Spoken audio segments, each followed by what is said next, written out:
Alessandra, welcome to Defense Deconstructed. Thank you. Glad to be here. So we're going to talk about some work that Avascent did on a project that we had a small role in collaborating on for the Department of National Defense's Mines program about innovation in the American defense landscape. So situate that wider discussion just by talking a little bit about the innovation problem set and what the United States Department of Defense and the various entities there are doing with respect to innovation and how that fits in their ecosystem. Great. So we really wanted to look at the U.S. defense innovation ecosystem because of how, frankly, vast it is. When we think about the size of Canadian defense in contrast to the US, there's just infinite amounts of funding, organizations, objectives across coast to coast. So when looking at DoD, one of the big drivers and really the focus of innovation is problem solving for acquisition. When we think about DoD historically, they were really the leaders in innovation and innovative solutions, whether that be GPS, the internet. They were the ones with ownership of the innovative landscape. That's certainly changed over time. We've seen a lot more innovation as we think about it in the commercial space. So with that historic change in acquisition being, historically there was more in their backyard in terms of innovative solutions, how to bring it in, how to use it for the warfighter and for the defense ecosystem. They now need to look outward. And we've seen that change decade over decade in terms of acquisition objectives and what they're trying to solve. And really, when it comes to innovation and what we're looking at here and in the present, is a combination of trying to solve all the acquisition issues they've looked at over time.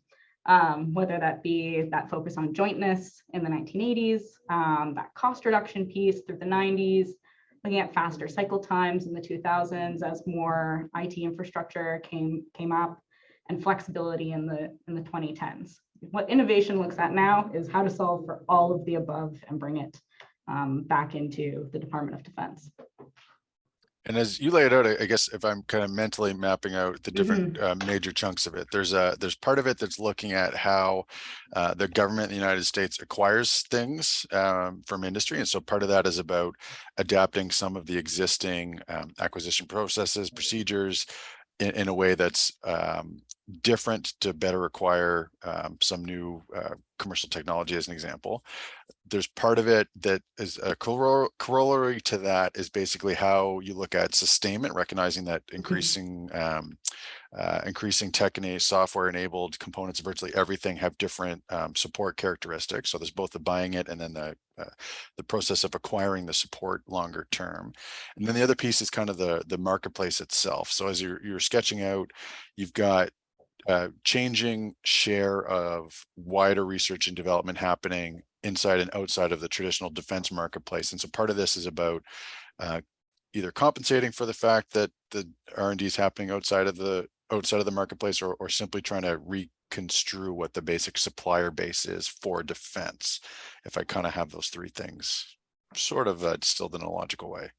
Yes, exactly. It's trying to really acquire things in a way that's efficient, find the right people and solutions out there, but also setting the right priorities based on evolving threats and where warfighting is going over time. So I guess those different chunks, I mean, why has innovation, broadly speaking, been challenging? I think first and foremost, the challenge with innovation is defining it. In our work and in speaking with various different organizations, it's such a fluid definition. So to have the objective to innovate certainly needs meat around it to be successful. And each organization has viewed that differently. Innovation also can be challenging, particularly for acquisition. When you think about the acquisition lifecycle, there's just challenges because it is very structured. It's difficult to move the needle or push on a system that has worked, particularly for traditional acquisitions, but doesn't exactly work when it comes to bringing in new and innovative ideas or new solutions. We often hear different groups talk about the valley of death. You find something that seems like it'll be a great solution, but the ability to scale it, move it past advanced research, and through that entire traditional acquisition process, it typically falls off around development and testing before fielding and even getting into sustainment. So you basically kind of did a scan of the entire ecosystem of different innovation related themes, of which the work showed that there is many, many in the wider defense landscape down south. Talk about what are some of the big ones that that community has used to foster innovation. Yeah, so when thinking about innovation and how to spur innovation, what we've noticed the DoD do is use kind of three prongs. You've got processes and how you can change the acquisition process.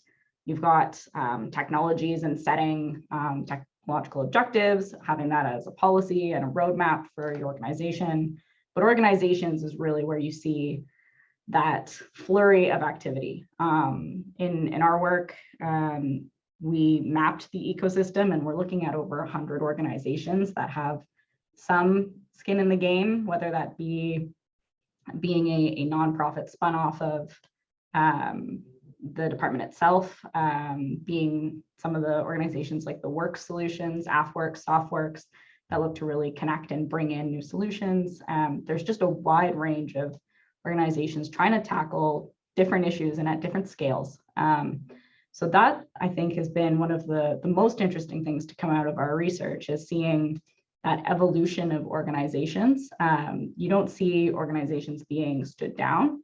You see them sometimes repurposed, but you certainly see more organizations being stood up. And in more recent, let's say, decade, DIU being one of Defense Innovation Unit, being one of the big ones that folks hear about. Since then, you've seen a really steep increase in similar types of organizations that look to have calls for proposal, bring in commercial solutions, give funding to test out with different end user groups. So really that focus on organizations that are accelerators or incubators or connectors rather than a traditional R&D type of organization. So basically, to go back to the earlier comment, you got different groups trying to basically solve specific problems, tackle non-traditional players in a more broadly conceived defense marketplace, but also different mechanisms looking to take whatever's fostered, whatever's created in those different areas, and then actually bring it into the service of the government in one way or another. Exactly. Yes.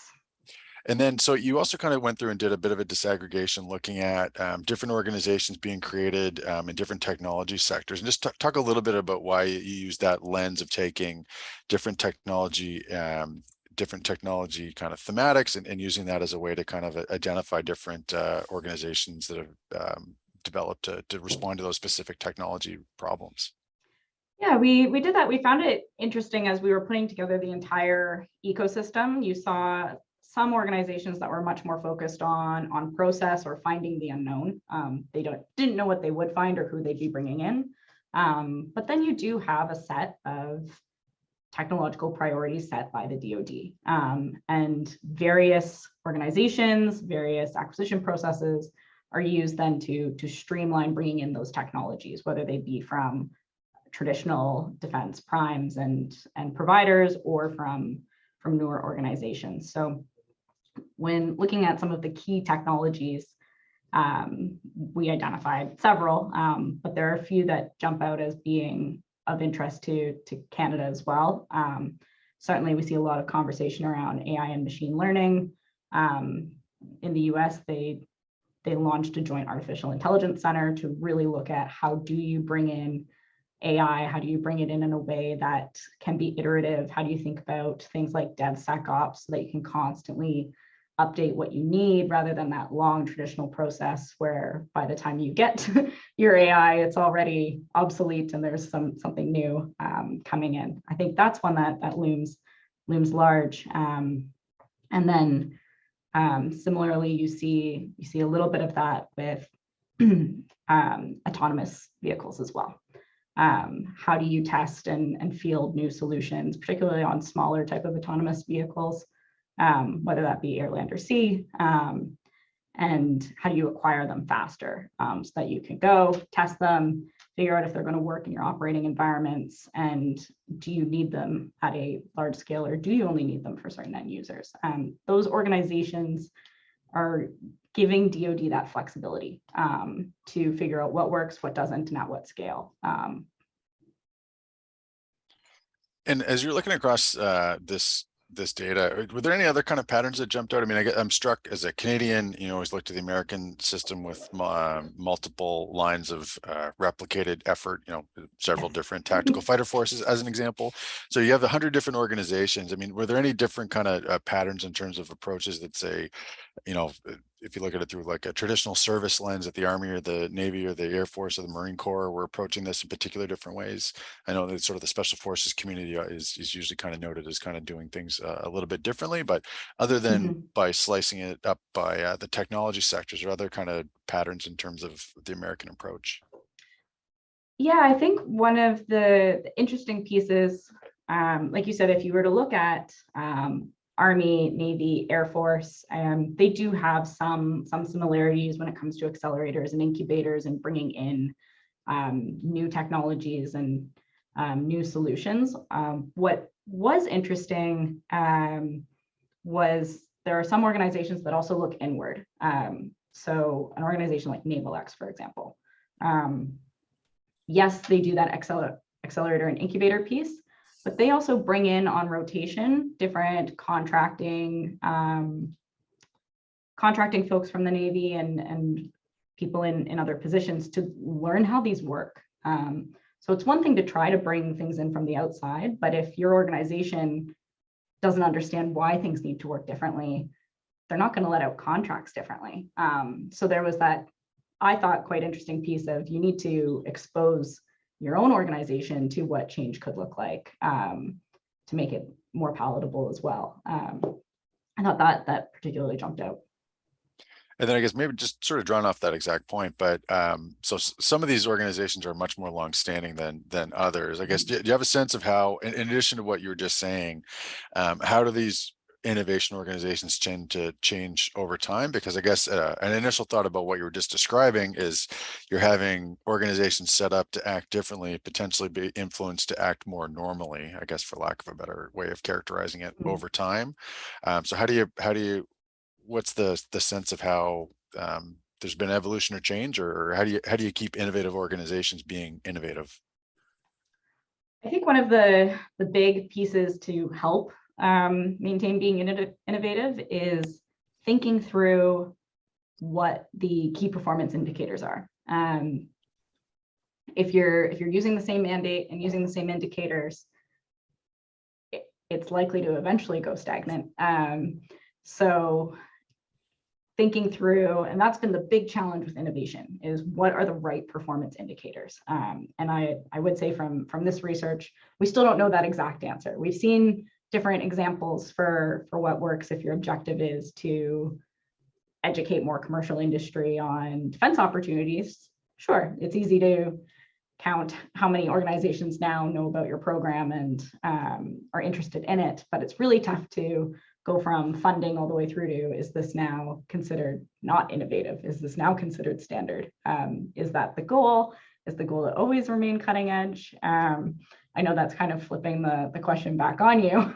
I don't know if being non-innovative is ultimately a sign of success because you've commercialized and standardized what was once innovative, or is the organization's objective to keep pushing on what's new and cutting edge? I think for each organization, that's going to be different over time. But we certainly didn't see, in terms of the ecosystem itself, organizations being stood down. Even if they were for a specific technology, the definition of what's involved under that technology grows more so than standing down an organization. So if you're going to take attracting a broader array of suppliers as one of the metrics for success, were there any kind of patterns in terms of how, so across particular technology sectors where that's been more successful, or any way of kind of providing some even just sort of impressions about what different types of approaches have been correlated with broadening the supplier base?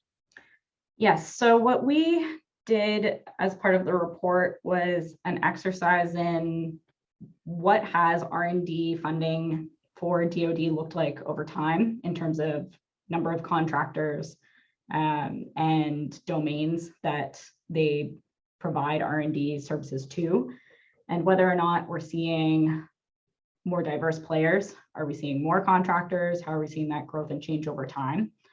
The answer there is it's not a resounding success, but there certainly are pockets of success. You do see the traditional defense primes still make up a large portion of R&D spending, and you still see a lot of consolidation. So our data is from 2020, but at that time, the top 100 contractors for R&D to all of US DoD was still 85% of R&D spending, when you've got 4,000 plus contractors servicing DoD.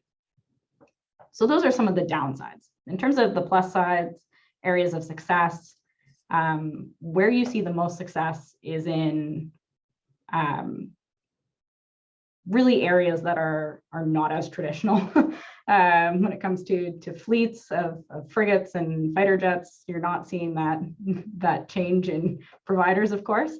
But where you see a lot of newer entrants is in C4ISR and in space. I think most folks are familiar with the changes in space and the heavy investment from the commercial sector. SpaceX is now one of the top 60 contractors in R&D to the US DoD, but you do also see some smaller organizations in space entering that kind of top 300 contractors. So it isn't just large organizations with lots of funding behind them, but you do have some smaller folks as well. In particular interest from owners that have a desire to be involved in that sector. Yes, exactly. But then in C4ISR, you've got really interesting companies like Palantir that have now cracked the top 50 R&D contractors for all of DoD. So you are seeing new entrants, but it does raise that question that Dave, you had said earlier, of at what point do they become not innovative or start to act and behave like a traditional defense contractor? I think we're still curious to see how that plays out. Okay. So the other thing you did is look at some of the potential involvement from a Canadian perspective in the American innovation marketplace. And I guess the presumption would be that given all the kind of the longer standing binational arrangements that we've got set up to have an integrated market, the defense production sharing agreement, the construct of the U.S. National Technological Industrial Base, I would sort of assume that at least pro forma there'd be access for Canadian companies, but can you speak a little bit about that and what opportunities do exist, and then talk about some of the limitations practically that there are for Canadian companies that are really genuinely accessing that ecosystem? Absolutely. So in terms of opportunity space, you're correct. There's very, very few structural barriers to participating in the defense innovation ecosystem in the US. The challenge is the sheer volume of organizations and different opportunities out there. It can be difficult when you're a smaller medium Canadian business to track 100 organizations worth of potential opportunities and which ones make the most sense for your organization and the strategic direction you're going in. What we heard in terms of success stories and recommended approaches, because there's certainly an openness to Canadian firms, is finding partners that know the space. That doesn't mean needing to partner with a large organization, but you could partner with an organization that's been successful with that part of the defense ecosystem before, who knows how to navigate that process, where you have complementary technologies that you can work together. That we've seen as one of the big recommendations. In terms of limitations and true limitations, there are a few, and that really comes down to what technology you're trying to bring to the US and whether or not the end users then want to have a lot of security restrictions around it. If so, there's a chance you might have to, for example, if it's a product, you might need to produce it in the US and find a partner or organization there to do that for you. So that can be a real challenge and cost. And the other being just not having access to the small business programs. Those are purely for US firms only. But the rest is certainly open for business from a structural perspective. But we do know that there's some growing pressures, particularly with Buy America, that may make that a little more challenging, and firms might need to advocate more for themselves that they can participate in these activities. As you may see some resistance from communities who just don't know that all of those longstanding agreements exist and that Canadian firms can participate. And I guess, and looking at sort of the same market access or ecosystem access issue, but from a different standpoint, like, is there what's the potential for other governments, the Canadian government or other American allies, to access that innovation ecosystem directly? And I guess I say that in part struck by kind of, a couple of things. One, every different national organization has its own innovation set of initiatives. There's an announcement not long ago here in Canada that we're going to be pursuing this NATO defense innovation unit called Diana. So there's a proliferation of innovation organizations, initiatives in different places. Lots of them seem to be pursuing the same sets of technology areas. So just from the report, you talked about some of the key innovation priorities from a technology point of view in the United States were cyber, autonomy, AI, machine learning. I'm pretty sure that those map out almost linearly with what Canada is interested in, maybe less interest in the national security space aspects or hypersonics, but there's lots of potential overlap. So are there any potentials to have other governments kind of, or at least an openness to have other governments participate in respective national innovation activities without waiting for the fruits of that whole thing to come to fruition and then going on the open market and going through a traditional process, which I guess would sort of, if you can't get into it through this mechanism, you'd be relying on that particular initiative to come through the valley of death, potentially be commercializable, and then you have to pursue your own non-innovative national approach to getting whatever that is at the end of it. Right. We did see across a few organizations and an appetite to engage with allies, and especially Five Eyes allies. There were some accelerators and incubators that had experimented with joint calls, and I believe some organizations in Canada have done that as well. So there's certainly an appetite there for partnership, particularly on joint challenges. And being neighbors to the north, I'm sure we have quite a few joint challenges with our neighbors to the south that we could put together. Have we seen that with Canada and the US in practice in the innovation ecosystem? Not at the time of the report, but there was no indication that wasn't an opportunity going forward. And exactly like you said, when you see so much alignment in what these organizations are doing, and frankly, some of the great work that Canadian firms do as well here, there's certainly opportunity to have those innovation ecosystems work together and scale up solutions together. And so lastly, I guess, what would you think, what would you suggest are some takeaways that Canada could glean from the work that you've done in the US marketplace? And what can we learn about what we can do ourselves? Yeah, I think there's a few things to take away. We certainly have a different volume of resources than the US, but even with the volume of resources, the 100 or so organizations, we know most Five Eyes countries are aware of the Valley of Death and have that top of mind with innovation, and the US has not solved it. Was one of the big takeaways of the work we've done. They are continuing to wrestle with the Valley of Death and have not found a silver bullet solution, but they are certainly using the largest sandbox to try to find that solution. So I think when we put that kind of pressure on ourselves and our own innovation systems and organizations, We should know that we also likely won't solve the valley of death and manage expectations, but if we can learn things along the way and chip at some of those challenges over time, I think we'll get closer and closer.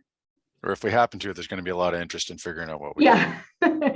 Exactly. And then the other piece that really loomed large for me is, even if we can't define innovation, or if we don't agree on defining innovation, still define and implement metrics for your organization's success. And those can change over time.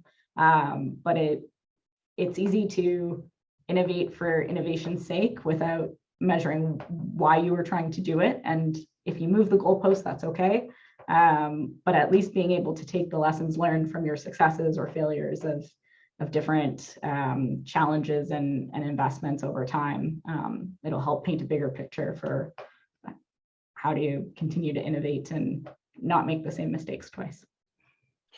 And just as a last thought, I know that you folks are looking to broaden out this research across other Five Eyes partners and take a look at what's happening for countries that don't have America's scale, and also recognizing that there's a lot of interest in different sectors and kind of leading technology areas and having close collaboration within that narrower group of allies. But any particular thoughts about, beyond just what I said, about why that particular market segment or those countries are interesting to look at from a comparative point of view? Yeah, so what's interesting to look at, so we're looking at for this year's report, Australia, New Zealand, and the UK. I think particularly for Canada, those are countries that are, of course, close allies, have similar technological objectives in terms of innovative technologies they want to bring in to their defense organizations, but they also have more constraints in terms of budget, in terms of people, in terms of all of the above compared to the United States. So what you see more in those countries is very clear and vertical decisions on these are our objectives, and see things flow out from there. Whereas the US is so large, there's objectives from every which way. So I think that's what's going to be really interesting looking at those countries in contrast to the United States, is seeing what do you do with a more limited amount of resources, and what does that do in terms of driving your success and how you think about innovation. Is a lot of great innovation comes from constraint as well. Okay. Well, we'll look forward to having a conversation when that work's completed about what the rest of the Five Eyes innovation ecosystem looks like. Alessandra, thanks very much for joining us today on Defense Deconstructed.